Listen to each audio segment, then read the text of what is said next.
उदाहरण के तौर पर बेरोजगारी और महंगाई मुद्दा है क्या? देखिए सिकंदर, बहुत अच्छा क्वेश्चन है। महंगाई कोई मुद्दा नहीं है, बेरोजगारी कोई मुद्दा नहीं है, दूर दूर तक कोई नहीं है। तो महंगाई 2014 के बाद खत्म हो गई। 14 से पहले रात दिन किस तरह से बढ़ता रहा था, भ्रष्टाचार, महंगाई, क्राइम बहुत हुई महंगाई की बार। अब की बार मोदी सरकार नारा आप ही का था ना? आज भी है। आज भी है। तो 2013 में 10 किलो आटे का रेट था 210 रुपए जी, 2024 में पहुंच गया 410 रुपए। तो दूध जो 30 रुपए का था वो 66 का पहुंच गया। जो घी का रेट था वो 300 वाला जो है वो 600 के पार पहुंच गया। सरसों तेल 150 है ना सर, और अरहर की दाल जो है 80 वाली 210 पहुंच गई।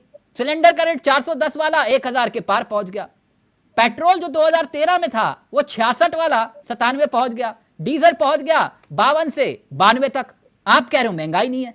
यार जब वो सिलेंडर मिलता था, आज सिलेंडर आपके घर जाता है सर। जब 400 रुपए के करीब सिलेंडर था तब आप कह रहे थे ना रेट कम कर दोगे। मैं तभी आपसे पूछ रहा था, आप इसको दिल पे मत लीजिए जी। जब 2014 से पहले 400 रुपए रेट था तब आपने कहा था कि रेट कम कर देंगे, तभी मैं इसलिए सबसे पहले सिलेक्शन देखते रेट कम करना है। मैंने आपको कहा नहीं, तो रेट तो कम कर दिया। जहां चुनाव थे आपने 450 रुपए का सिलेंडर का ऐलान किया। जहां चुनाव थे तो वहां 450 का ऐलान किया ना। हमने तो सिलेंडर फ्री भी दिया, जिनको अच्छा, आज भी फ्री दे रहे। फ्री दे दिया। के तहत हमसे ज्यादा काम करने वाला कोई कांग्रेस के नहीं क्या सिलेक्शन? हाँ। आप महंगाई की बात कर रहे हो, तो यानी कोई महंगाई नहीं है देश में। हमें नहीं घुमाया जा सकता। नहीं प्रमुख साहब, आपकी बात मैं मान लूंगा, लेकिन आप भी कह रहे हो ना देश में कोई महंगाई नहीं है। नहीं, दूर तक नहीं है। हमने महंगाई खत्म की है। पीएम साहब का बयान सुना आपने? कांग्रेस के घोषणा पत्र में मुस्लिम लीग की छाप है। ये मुस्लिम लीग कहां से आ गया? कह रहे हैं कि कांग्रेस के घोषणा पत्र पर मुस्लिम लीग की छाप है।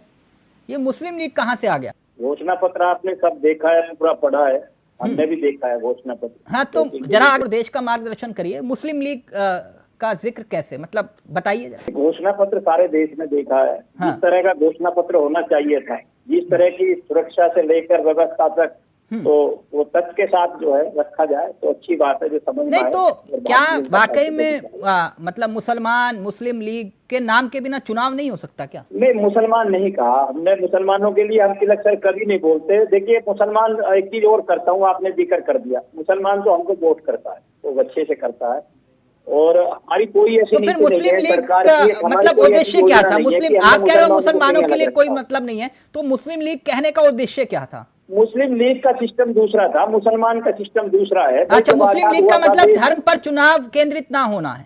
नहीं, धर्म पर चुनाव नहीं है। जब देश आजाद हुआ था तो सबे पता है कि किस तरीके से क्या क्या हुआ था।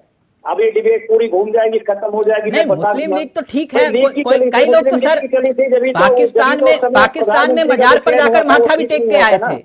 कई लोग तो पाकिस्तान जाकर मजार पर माथा भी टेक के आए थे। लेकिन विषय ये है कि क्या पाकिस्तान और मुस्लिम लीग के बिना चुनाव हो सकता है, या क्योंकि अभी पाकिस्तान आना बाकी है चुनाव में?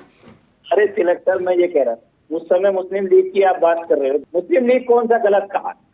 वही मुस्लिम लीग, वही हिंदू, वही मुस्लिम, वही मंदिर, वही 370 इंफॉर्मेशन लेस पार्टी अगर किसी को कहा जाए।